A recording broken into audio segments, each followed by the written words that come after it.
Hello friends, knowledge hub में आपका स्वागत है। मैं हूं राजेंद्र मालवी और आज हम बात करने वाले हैं निर्धनता के ऊपर, पॉवर्टी के ऊपर। ठीक है, ये इकोनॉमिक का ही एक पार्ट है, अर्थव्यवस्था का ही एक पार्ट है। तो आज हम निर्धनता को समझेंगे कि ये निर्धनता होती क्या है और इसके क्या मापदंड होते हैं। हर एक देश में निर्धनता को निर्धारित करने के अपने कुछ पहलू होते हैं, अपने कुछ मापदंड होते हैं। ठीक है, इसके अलावा पूरे विश्व की निर्धनता को निर्धारित करने के लिए भी कुछ मापदंड होते हैं। तो आज हम इन सभी चीज़ों को वन बाय वन डिटेल में समझेंगे। ठीक है, तो आइए शुरू करते हैं निर्धनता। अब निर्धनता का हम परिचय देखते हैं कि निर्धनता क्या होती है। हम जैसे कि रोज़मर्रा की अपनी ज़िंदगी में जब भी हम कहीं से गुजरते हैं, चाहे गांव हो या शहर हो या कस्बा हो, कहीं से भी, तो हमें कई लोग ऐसे दिखाई पड़ते हैं। तो हमें उन्हें देखकर लगता है कि ये क्या है, गरीब है, निर्धन है। ठीक है ना। अब ये कौन कौन से लोग हो सकते हैं? आप देख सकते हैं कोई भिखारी है जो कि फटे पुराने कपड़े पहनकर घूम रहा है, छोटे बच्चों को लेकर गोद में लिए हुए यहाँ वहाँ घूम रहा है। ठीक है ना, तो आपको लगता है कि ये निर्धन है। या फिर आप देख सकते हैं कहीं किसी जगह कंस्ट्रक्शन का निर्माण कार्य चल रहा है, तो वहाँ पर मजदूर लोग काम कर रहे हैं, तो उन्हें देखकर भी आप लोगों को लगता होगा कि ये क्या है, निर्धन है ना। या फिर ऐसे लोग गांव में जो जिनके पास भूमि नहीं है, भूमिहीन लोग हैं, वो लोग भी क्या है, रोज़ अपनी रोज़मर्रा ज़िंदगी की आय के लिए यहाँ वहाँ भटकते रहते हैं। तो उन्हें देखकर भी आप लोगों को लगता होगा कि क्या है, ये निर्धन है। ठीक है ना। तो ऐसे हम निर्धन लोगों को आसपास घूमते हुए देख सकते हैं। ठीक है, तो कई प्रकार के लोग होते हैं। ठीक है ना। इसके अलावा इसमें हमने कई एग्जाम्पल भी लिए हैं, जैसे कि आप लोग देख सकते हैं होटलों पर, ढाबों पर कई लोग काम करते हैं, है ना। बर्तन धोने का काम करते हैं, गिलास धोने का काम करते हैं। ये सभी लोग निर्धन लोगों की श्रेणी में ही आते हैं। ठीक है, अब हम बात करें भारत में जो डेटा है 2011-12 का, उसके अनुसार 2011-12 के डेटा के अनुसार भारत में मोटे तौर पर कितने 27 करोड़ लोग क्या हैं, निर्धनता की ज़िंदगी जीते हैं। कितने लोग? 27 करोड़ लोग। ये आंकड़ा जो है किसके अनुसार है? 2011-12 के अनुसार ये आंकड़ा है। ठीक है ना।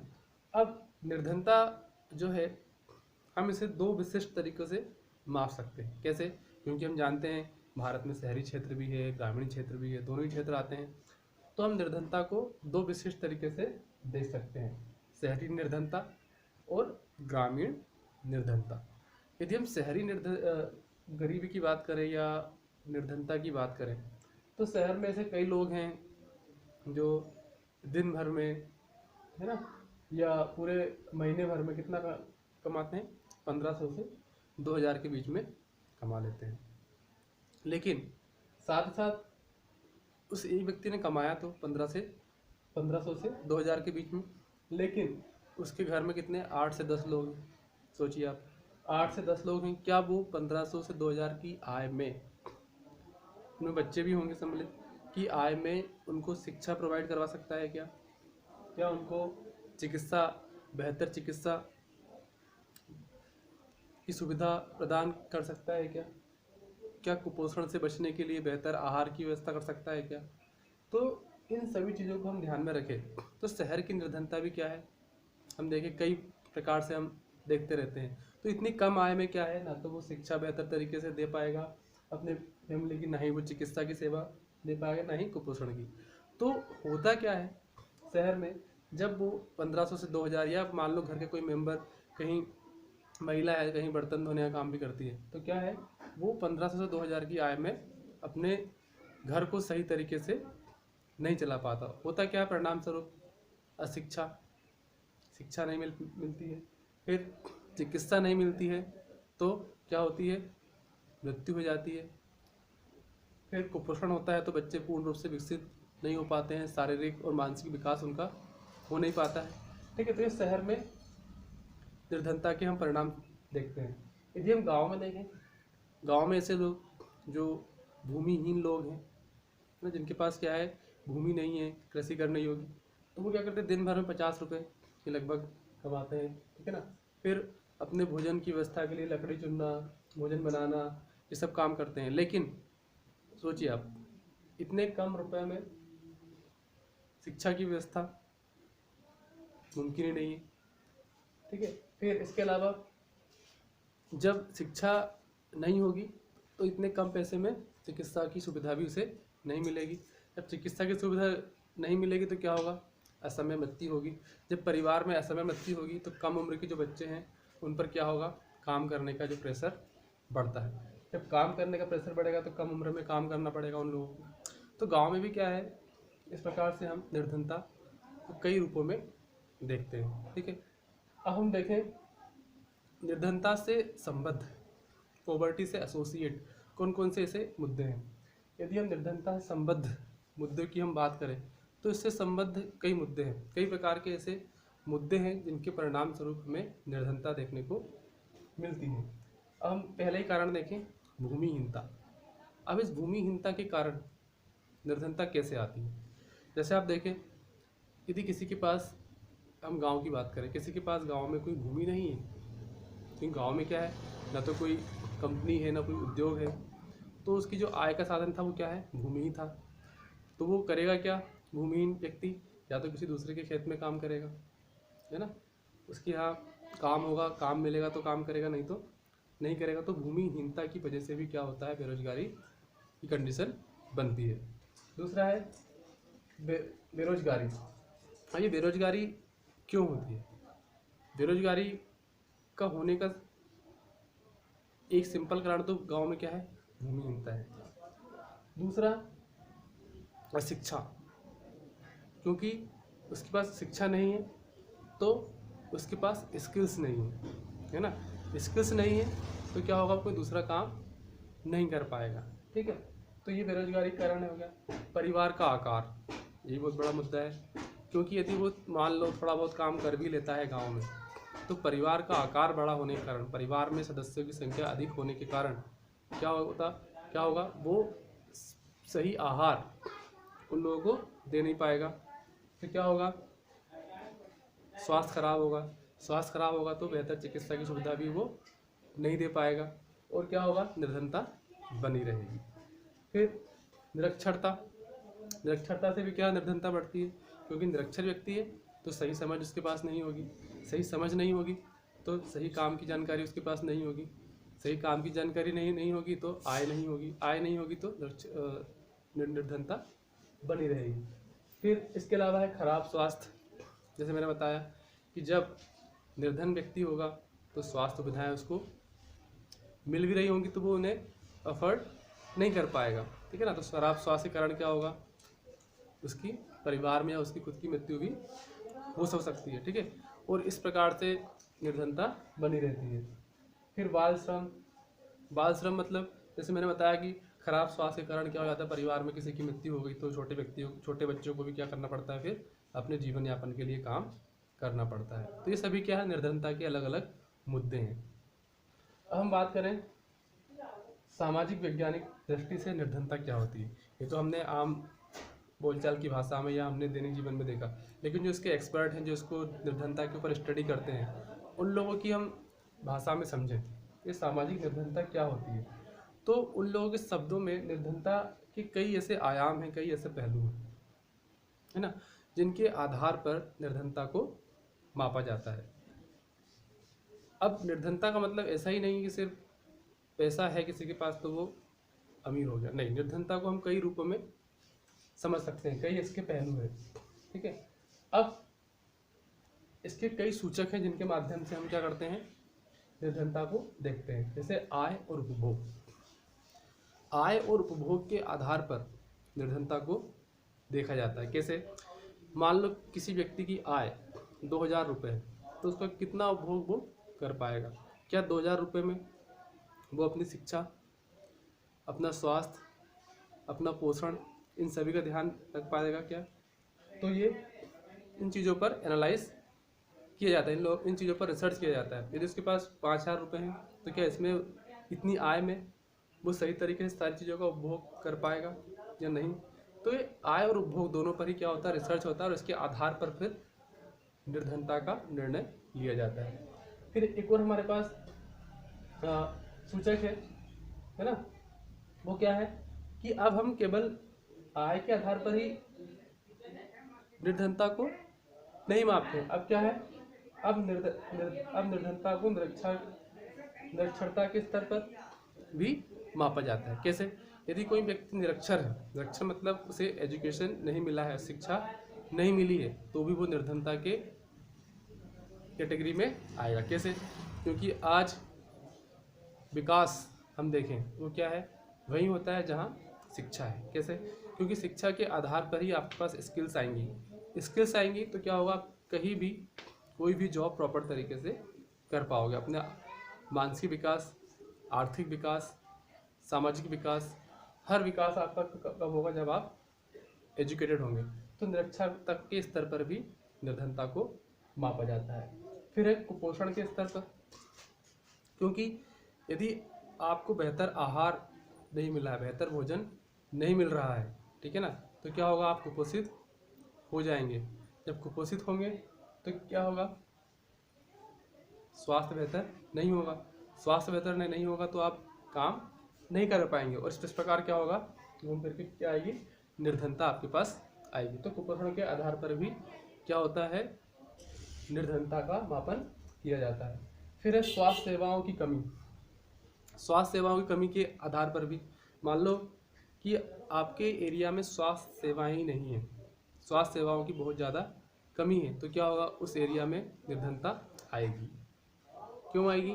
क्योंकि स्वास्थ्य सेवा नहीं है तो व्यक्ति क्या होगा, बीमार रहेगा। बीमार रहेगा तो वो कोई भी काम सही तरीके से नहीं कर पाएगा तो क्या होगा, आर्थिक स्थिति खराब हो जाएगी, और क्या हो जाएगी, निर्धनता ही उसके पास आएगी।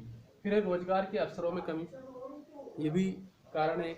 यदि मान लो रोजगार के अवसर ही नहीं है, एजुकेटेड पर्सन भी है, स्किल्स भी है उसके पास, लेकिन रोजगार के अवसर नहीं है, तो क्या होगा, तब भी कहीं ना कहीं क्या आएगी, निर्धनता बनी रहेगी। फिर हमने देखा इसके अलावा अब हमने देखा कि स्वास्थ्य सेवाएं, रोजगार के अवसर में कमी, सुरक्षित पेयजल, स्वच्छता पर, इन पर क्या होता है, निर्धनता का निर्धारण किया जाता है। मतलब सुरक्षित पेयजल भी है या नहीं, वहाँ पर साफ पेयजल है कि नहीं, स्वास्थ्य सेवाएं कैसी है, स्वच्छता वहाँ पर कैसी है, ये भी क्या होते हैं, निर्धनता के लिए मापदंड है। ठीक है। अब ये मुद्दे तो हैं ही, साथ ही साथ अब क्या होता है कि सामाजिक अपवर्जन और असुरक्षा पर भी क्या होता है, निर्धनता का विश्लेषण किया जाता है। मतलब कैसे, असामाजिक अपवर्जन क्या होता है और असुरक्षा क्या है। तो असामाजिक अपवर्जन का मतलब होता है कि व्यक्ति किस माहौल में रह रहा है। मतलब असामाजिक अपवर्जन मतलब मान लो वो ऐसी जगह पर रह रहा है जहाँ पर गरीब लोग रह रहे हैं बहुत सारे, जहाँ पर उसे सभी प्रकार की सुविधाएं नहीं मिल रही हैं जो कि संपन्न व्यक्ति को मिलती है। मतलब सुविधाओं के अभाव में रहता है, उसे सुविधाएं नहीं मिल पाती है, तो उसे हम बोलेंगे क्या, सामाजिक अपवर्जन। मतलब वो ऐसे निकृष्ट वातावरण में रहता है जहाँ पर उसे सुविधाएं नहीं मिलती है ना, उसे किसी प्रकार का लाभ वहाँ पर नहीं मिलता। जैसे एग्जाम्पल के लिए देखें, भारत में जाति व्यवस्था के कारण, जाति व्यवस्था की जो कार्यशैली है उसके कारण क्या होता है, सामाजिक अपवर्जन आता है।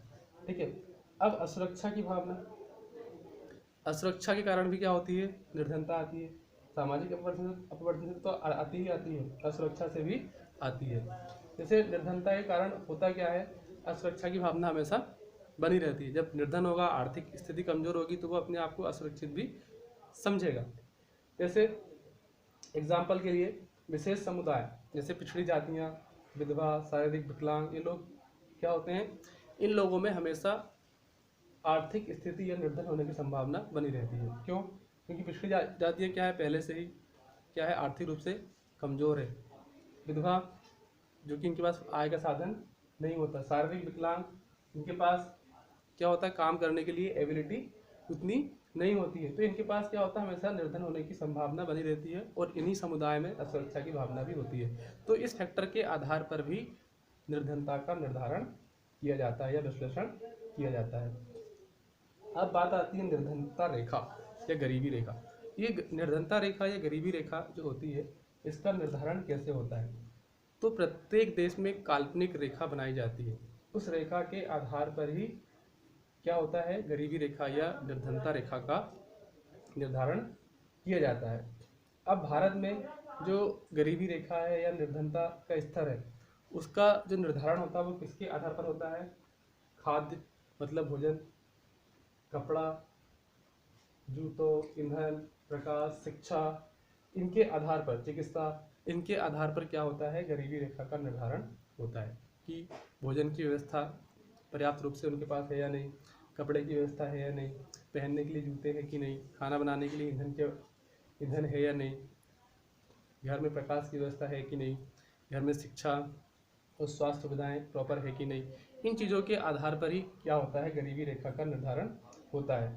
अब निर्धनता का निर्धारण करने के लिए क्या है, अलग अलग चीज़ों पर रिसर्च हुई है और डिसाइड किया गया है कि गांव में प्रत्येक व्यक्ति को कितना 800, यदि कोई व्यक्ति क्या कर रहा है, एक दिन में 2400 कैलोरी की उसकी पूर्ति होनी चाहिए। गांव में कितनी? 2400 कैलोरी, इतनी उसे आवश्यकता होती है। और शहर में 2100 कैलोरी, मतलब ये उसकी इतनी कैलोरी उसको चाहिए काम करने के लिए। तो गांव में यदि कोई किसी व्यक्ति को 2400 कैलोरी की आवश्यकता है और शहर में 2100, तो इन सुविधाओं यदि उसको इतनी कैलोरी प्रॉपर तरीके से मिल रही है तो इसके आधार पर उसकी निर्धनता रेखा का निर्धारण किया जाएगा। तो इस आधार पर फिर आय का निर्धारण भी किया गया कि मान लो गांव के व्यक्ति को 2400 कैलोरी चाहिए तो उसकी कितनी आय होनी चाहिए, यदि शहर के व्यक्ति को 2100 कैलोरी चाहिए तो उसकी कितनी आय होनी चाहिए। अब हम बात करें कि गांव में यदि कोई व्यक्ति 816 रुपये प्रति माह कमा रहा है तो वो क्या है, गरीबी रेखा से ऊपर, 816 रुपये प्रति माह। और शहर में 1000 रुपये, 1000 रुपये प्रति माह, कितना? 1000 रुपये। एक व्यक्ति की बात हो रही है यहाँ पर, पूरे परिवार की बात नहीं हो रही है। तो गांव में यदि प्रति व्यक्ति 816 रुपये प्रति माह और शहर में 1000 रुपये प्रति माह कमाता है, तो यदि हम पूरे परिवार की बात करें, यदि 5 लोगों का परिवार है ना, और 5 लोगों के परिवार में यदि वो गांव में 4080 रुपये प्रति माह कमाता है एक परिवार, है ना, तो वो क्या है, गरीबी रेखा से ऊपर है। और यदि 4080 से कम कमाता है तो गरीबी रेखा से नीचे। 4080 रुपये से कम कमाता है कोई परिवार प्रति माह, 5 व्यक्तियों का परिवार 4080 रुपये से कम कमाता है तो गरीबी रेखा से नीचे। और यदि शहर में 5 व्यक्ति का परिवार 5000 रुपये से कम कमाता है प्रति माह तो वो भी क्या होगा, गरीबी रेखा से नीचे ही कहलाएगा। ठीक है। अब वैश्विक निर्धनता, पूरी दुनिया की गरीबी किस आधार पर होती है? तो विश्व बैंक के अनुसार अत्यंत आर्थिक निर्धनता की परिभाषा क्या है कि जो व्यक्ति $1.9 से भी कम कमाते हैं प्रतिदिन, कितना? $1.9 से भी कम कमाते हैं प्रतिदिन, वो क्या होंगे, अत्यंत गरीब या अत्यंत आर्थिक निर्धन लोगों की श्रेणी में आएंगे। ठीक है।